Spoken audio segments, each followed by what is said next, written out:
Good morning students. আজ আমরা class 9-এর প্রথম lesson tales of Bhola grandpa শুরু করব। টেলস অফ ভোলা গ্র্যান্ডপা এই গল্পটি লিখেছেন মনোজ দাস। গল্প শুরু করার আগে আমরা একটু লেখকের সম্পর্কে জেনে নিই। Manoj Das was born in 1934। ইনি একজন ভারতীয় লেখক যার জন্ম হয়েছিল 1934 সালে। তিনি দ্বিভাষিক একজন লেখক, অর্থাৎ বাইলিঙ্গুয়াল রাইটার। অনেক অ্যাওয়ার্ড পেয়েছেন। তিনি সাধারণত ওড়িয়া এবং ইংরেজি এই দুটো ভাষায় লেখেন। অনেক উপন্যাস লিখেছেন, উপন্যাস মানে নভেলস, ছোট গল্প লিখেছেন, শর্ট স্টোরিজ, পোয়েমস বা কবিতা, এছাড়া অনেক ভ্রমণ বৃত্তান্ত বা ট্রাভেলগসও লিখেছেন।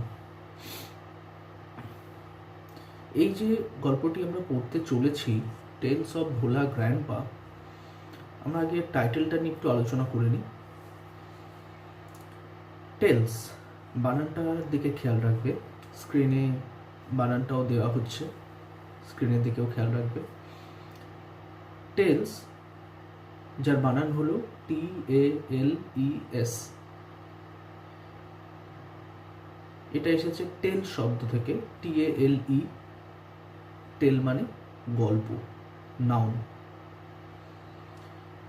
আর TELL এই শব্দটাও তোমরা শুনে থাকবে এবং জানো এর মানে। TELL মানে হলো গল্প বলা, এটা হলো ভার্ব। তাহলে তফাৎটা তোমরা বোঝার চেষ্টা করো। TALE এটা নাউন বা বিশেষ্য পদ, এর মানে হলো বা অর্থ হলো গল্প, আর গল্প বলা ইংরেজি হলো TELL, সেটা হলো ভার্ব। এবারে টাইটেলে যখন বলা হচ্ছে tales of Bhola grandpa, tales TALES, অর্থাৎ টেলের সঙ্গে এস জুড়ে এটাকে প্লুরাল করা হয়েছে, বহুবচন করা হয়েছে।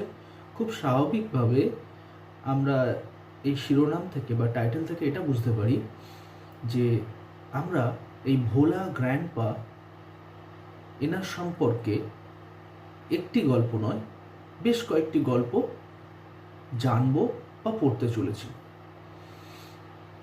এখন নামটা দেখবে ভোলা গ্র্যান্ডপা।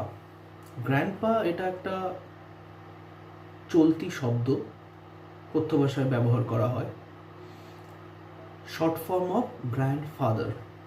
ঠাকুরদাদাকে সংক্ষেপে এখানে গ্র্যান্ডপা বলা হচ্ছে, অর্থাৎ ভোলা ঠাকুরদাদার গল্প। যদি আমরা বাংলা তর্জমা বা বঙ্গানুবাদ করি, টেলস অফ ভোলা গ্র্যান্ডপা মানে ভোলা ঠাকুরদাদার কয়েকটি গল্প।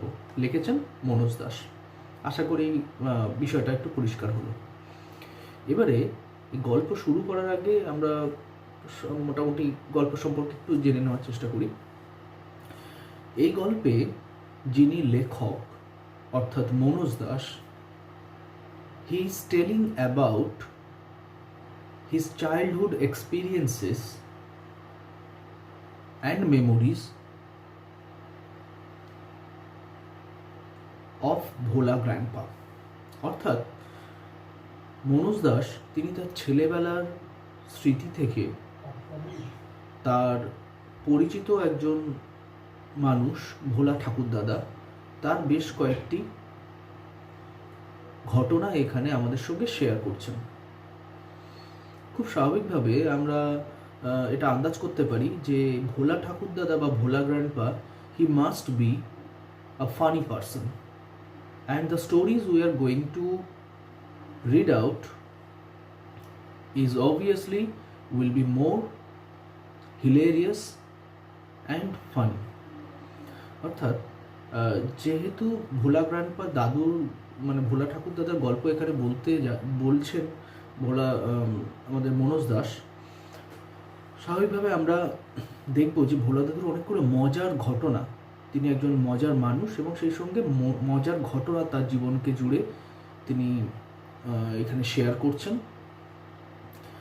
লোকটি আপাদমস্তক ছিলেন খুব সাধারণ গ্রাম্য মানুষ, মানে ভোলা ঠাকুরদাদার কথা বলছি। তিনি আপাদমস্তক একদম একদম সাধারণ মানুষ ছিলেন, খুব সাদাসিধে মানুষ। এবং এনার যে নামটা কী ছিল সেটা খুব বলা মুশকিল, তার কারণ ভোলা নামটার মধ্যেই কিন্তু আছে ডাবল মিনিং, অর্থাৎ ভোলা আমরা বাংলায় বলি যে ভুলে যাওয়া, forget.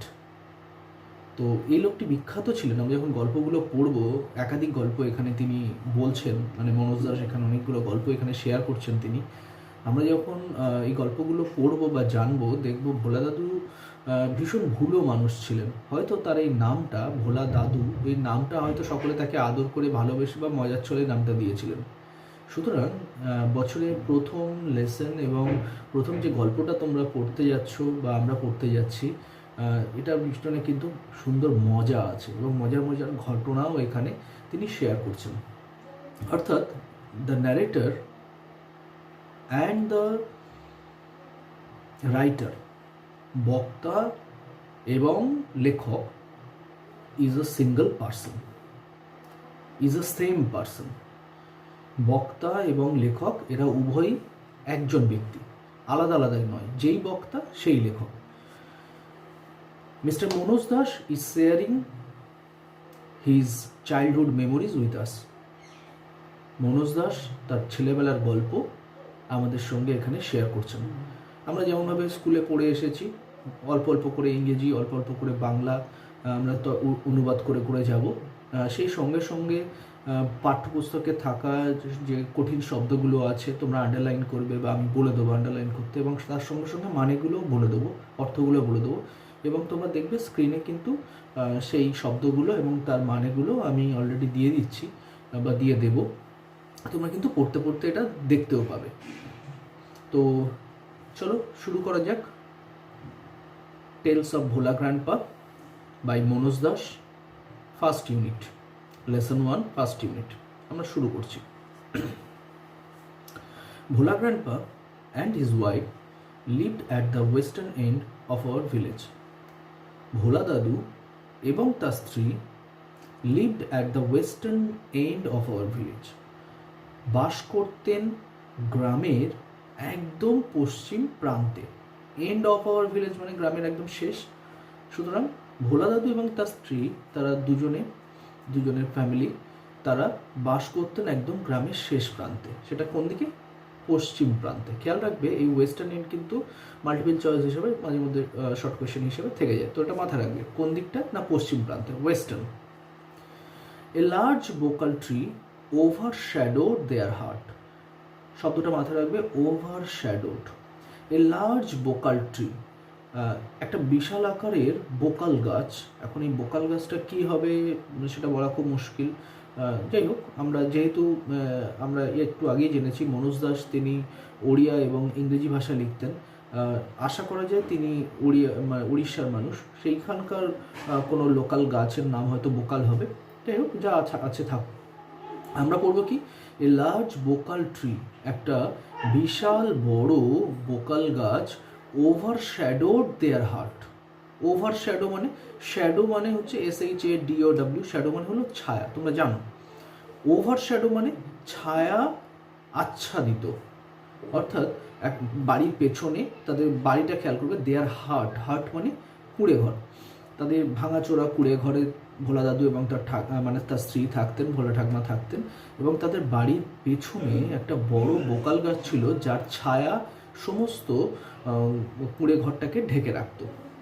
In the bakul tree lived a small troop of monkeys, সেই বোকাল গাছে বাস করত a small troop of monkeys. খেয়াল করো এই শব্দটা, collective noun, a small troop of monkeys, এক ছোট্ট বাঁদরের দল। ট্রুপ মানে দল, a small troop of monkeys, তাহলে এখানটা আন্ডারলাইন করে রাখবে, small troop. Bhola grandpa and his wife did not mind it, Bhola দাদু এবং তার স্ত্রী এই বিষয়ে কোনো মাথা ঘামাতেন না বা কিছু মনে করতেন না। Did not mind, I don't mind, আমি কিছু মনে করি না। ডিড নট মাইন্ড মানে দে ডিড নট মাইন্ড, অর্থাৎ তারা এই বিষয়টা মাথায় ঘামাতেন না। তাহলে আমরা ফার্স্ট পার্ট থেকে কি দেখলাম, ভোলা দাদু এবং তার স্ত্রী তারা গ্রামের পশ্চিম প্রান্তে একটা কুড়ে ঘরে বাস করতেন। তাদের বাড়ির পেছনে একটা বিশাল বড় বোকাল গাছ ছিল। সেই বোকাল গাছে বেশ কিছু মানে অল্প কিছু বাঁদরের দল তারা বাস করত, কিন্তু ভোলা দাদু বা ঠাকমা এই বিষয়ে কখনো মাথা ঘামাননি। One moonlit night we were returning from a festival.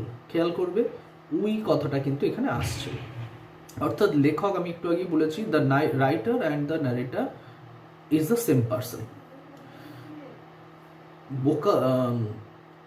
One moonlit night, এক চাঁদের রাত, মুনলিট মানে চাঁদের রাত, এক চাঁদের রাতে we were returning from a festival.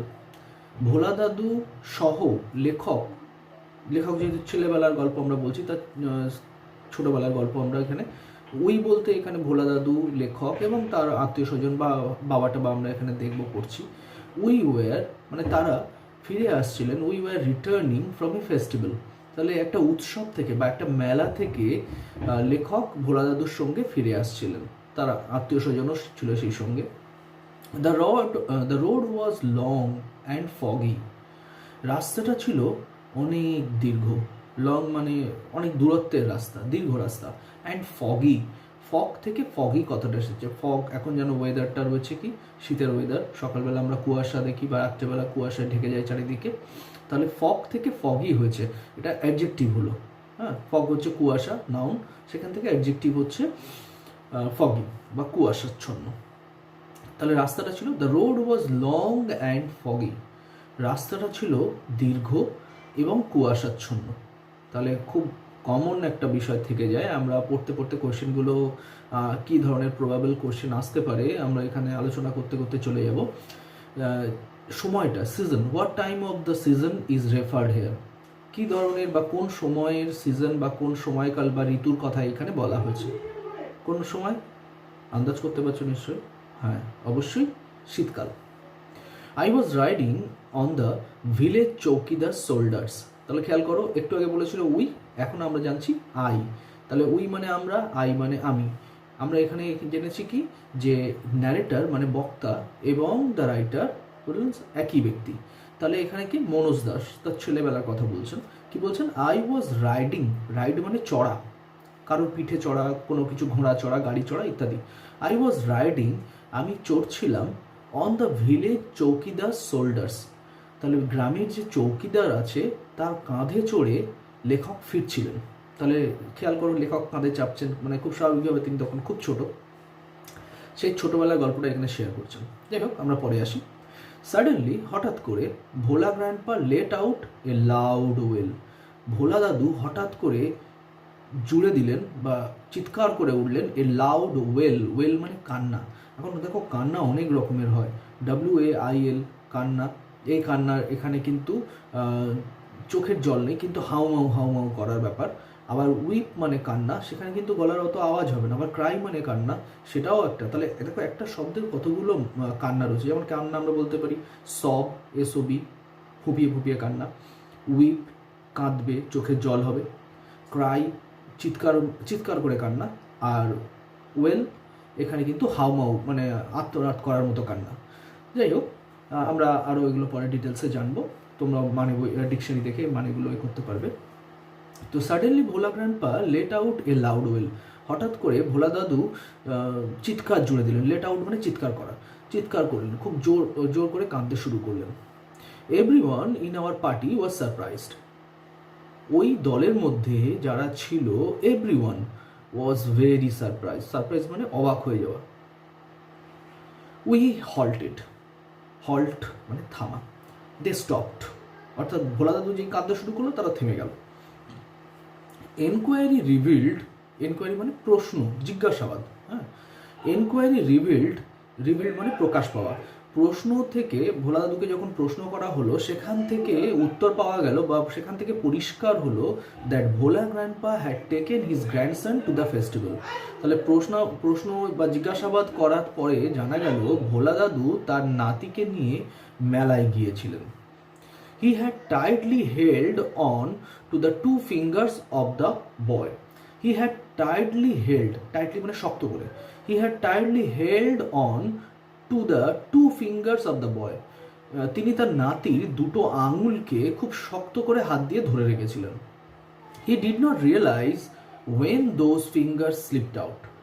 তিনি বুঝতেই পারেননি, হি ডিড নট রিয়েলাইজ, তিনি বুঝতেই পারেননি when those fingers slipped out, কখন সেই দুটো আঙুল তার হাত থেকে সরকে বেরিয়ে গিয়েছিল, অর্থাৎ কখন যে তিনি তার নাতির হাত ছেড়ে দিয়েছিলেন তিনি নিজেই বুঝতে পারেননি। Bhola grandpa was continuing as before. তাহলে কি হলো, ভোলা দাদু হাত মুঠো করে ধরে রেখেছেন, নাতির দুটো হাত, নাতি হাতের থেকে মুঠো থেকে বেরিয়ে গেছে, কিন্তু ভোলা দাদু তখনও সেই হাতের মুঠোটা ধরে রেখেছেন। Bhola grandpa was continuing as before, আগে যেমনভাবে হাঁটছিলেন নাতির আঙুল ধরে, তিনি সেইভাবে তিনি স্বাভাবিকভাবে হাঁটছেন। Then someone asked Bhola grandpa what he was gripping. Bhola দাদু যেহেতু মুঠো করেছিলেন, হঠাৎ করে কেউ একজন তাদের মধ্যে জিজ্ঞাসা করলো what he was gripping. Grip মানে হাতের মুষ্টি, হ্যাঁ গ্রিপ, এটা আমাদেরকে গ্রিপ বলা হয়। তো কেউ একজন জিজ্ঞাসা করলো, ও দাদু তুমি হাতে কি ধরে নিয়ে যাচ্ছ? হি remembered his grandson and let out a loud well. তখন ভোলা দাদুর মনে পড়লো, রিমেম্বার মানে মনে পড়া, তখন ভোলা দাদুর মনে পড়লো তার নাতির কথা, grandson, and let out a loud well, এবং তিনি আরও জোরে চিৎকার শুরু করলেন। তাহলে ভোলা দাদুর কান্নার বিষয়টা আমরা জানতে পারলাম। তাহলে ভেবে দেখো নামটা কীভাবে সার্থক হচ্ছে। ভোলা দাদু তিনি নামেও ভোলা, কাজেও ভোলা। মাই ফাদার, পরে প্যারায় চলে আসি। My father chose 2 sharp-eyed men from our party to go back with Bhola Grandpa to the festival. My father, আমার বাবা, দ্যাট মিনস আমার বাবা নয়, লেখকের বাবা, মনোজ দাসের বাবা। মাই ফাদার চুজ থেকে চোজ হয়েছে, দেখো চুজ বানান কি CHOOSE, চুজ মানে বেছে নেওয়া, তার পাস্ট টেন্স হচ্ছে চোজেন, খেয়াল রাখবে। মাই ফাদার চোজ, আমার বাবা বেছে নিয়েছিলেন 2 sharp-eyed men, দুজন দৃষ্টিশক্তি প্রখর এমন লোক। তাহলে খেয়াল করো ওই দলে সব বয়স্কদের দল ছিল, হ্যাঁ, ওই যে তারা বেড়াতে মেলায় গিয়েছিল সেখানে কিন্তু যে সবাই অল্প বয়স্ক ছিল তা নয়, তার কারণ ভালো চোখ কাদের হয়, অল্প বয়স্ক যাদের, তাহলে ওটা একটা বয়স্ক লোকের দল ছিল, এটা আমাদের আন্দাজ করতে পারি যদি খুব ভুল না হই আমরা। তাহলে my father chose 2 sharp-eyed men from our party, তাহলে ওই দল থেকে লেখকের বাবা দুজন ভালো চোখে দেখতে পায় এমন লোককে বেছে নিয়েছিল, to go back with Bhola grandpa to the festival, Bhola দাদুর সঙ্গে তাদেরকে পাঠিয়ে দেওয়া হয়েছিল ওই মেলাতে তার নাতিকে খোঁজার জন্য। The grandson was found before long, খেয়াল করবে শব্দটা, বিফোর লং, বিফোর মানে আগে, লং মানে দীর্ঘ, তাহলে দীর্ঘ সময়ের আগে, অর্থাৎ গিয়েই খুঁজে পাওয়া গিয়েছিল, বোঝা গেল। The grandson was found before long, নাতিকে খুব অল্প সময়ের মধ্যেই খুঁজে পাওয়া গিয়েছিল। He had taken a cosy shelter, underline cosy, he had taken a cosy shelter under a cow's belly. দাদু তো নাতি তো দাদুর হাত থেকে আলাদা হয়ে গেছে, হারিয়ে গেছে, বা সে কি করবে, মেলায় গিয়ে দেখা যাচ্ছে সে নাতি কি হয়েছে, had taken a cosy shelter, shelter মানে আশ্রয়, কোজি মানে আরামদায়ক, নাতি কি করেছে একটা আরামদায়ক আস্তানা বা আশ্রয় পেয়ে গেছে, কোথায়, আন্ডার এ কাউজ বেলি, খেয়াল করো একটা গরুর পেটের নিচে, তোমরা বইতে দেখবে ছবিটাও রয়েছে, গরুর পেটের নিচে যে খড় বিছানো থাকে তার উপরে নাতি বেশ আরাম করে বসে আছে, ওদিকে দাদু হাউমাউ করে কাঁদছে, সঙ্গে যে দল গেছে তারা ব্যতিব্যস্ত হয়ে যাচ্ছে যে কোথায় গেল ছেলেটা, হারিয়ে গেল, কীভাবে খুঁজে পাওয়া যাবে, সবার মাথা খারাপ, ওদিকে নাতি চুপচাপ বসে আছে, ভোলা দাদু হাউমাউ করে কাঁদছে। তাহলে কি একটা পরিস্থিতি ভেবে দেখো। তাহলে এইরকম লোকের ঘটনা স্বাভাবিকভাবেই মনে থাকবে, আমাদের জীবনেও যদি আসে আমরাও মনে রাখতে পারবো। তাহলে কেমন ভুলো লোক ছিল তার ফার্স্ট এক্সাম্পল আমরা এখানে দেখছি। আচ্ছা, বইতে ছবি তোমরা দেখতে পাবে। আচ্ছা, এবারে আমরা আরেকটা ভোলা দাদুর ভুলে যাওয়ার ঘটনা দেখি। আমরা পরের আরেকটা নতুন ঘটনা, আজকে দুটো ভোলা দিই এটা ছাড়বো, তারপরে পরের দিন আবার নেক্সট এপিসোডে আমরা পরের অংশটা পড়ব। শুরু করা যাক তাহলে। I remember another funny incident, আমার মনে পড়ে আরও একটা মজার ঘটনা, ফানি মানে মজার, হ্যাঁ, funny incident about Bhola grandpa related by my father. I remember, আমার মনে পড়ে, আমি মনে করতে পারি, অ্যানাদার ফানি ইনসিডেন্ট, আরও একটা মজার ঘটনা অ্যাবাউট ভোলা গ্র্যান্ডপা, ভোলা দাদু সম্পর্কে, রিলেটেড বাই মাই ফাদার, যেটা আমার বাবার সঙ্গেও সম্পর্কিত ছিল। তার মানে লেখকের বাবার সঙ্গেও এটা এবার রিলেটেড হয়ে যাচ্ছে।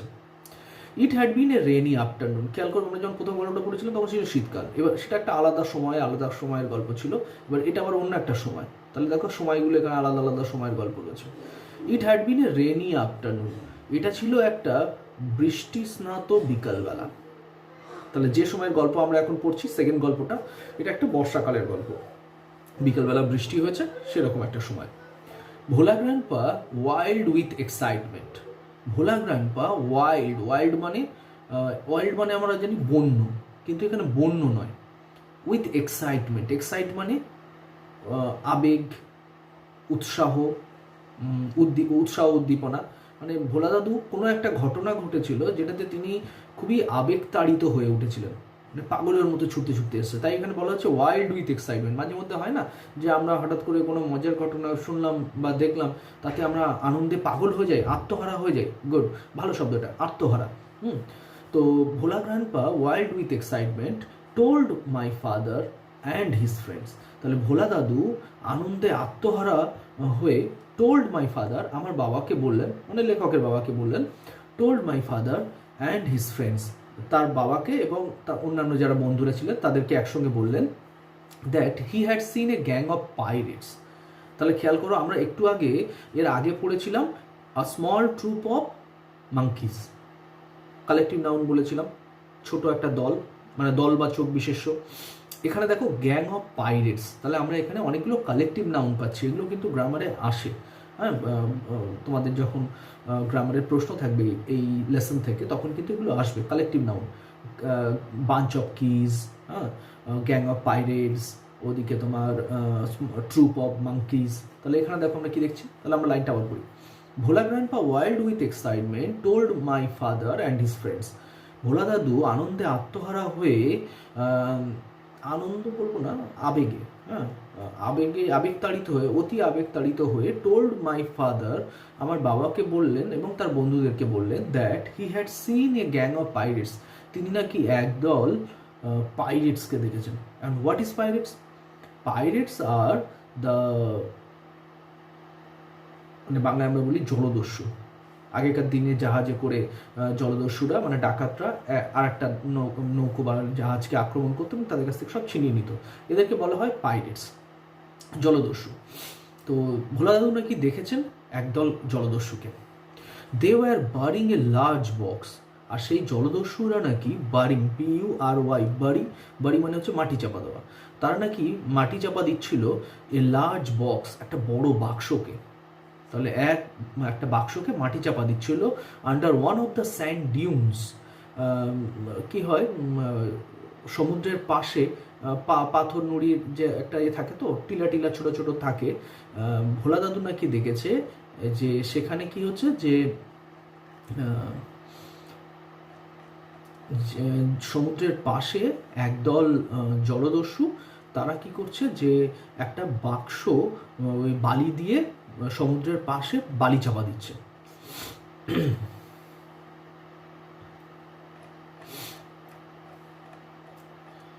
আচ্ছা, okay. On the sea shore of our village, তাহলে গ্রামের পাশে যে সমুদ্রের অঞ্চল ছিল, বা যে সি শোর মানে আমরা বলি যে সমুদ্র সৈকত, হ্যাঁ, যে সমুদ্র যেখানে এসে শেষ হচ্ছে, গ্রামের শেষ প্রান্তে, সেখানে বালির যে ঢিবি, তার নিচে নাকি তারা একটা বড় বাক্স করছিল, মাটি চাপা দিচ্ছিল।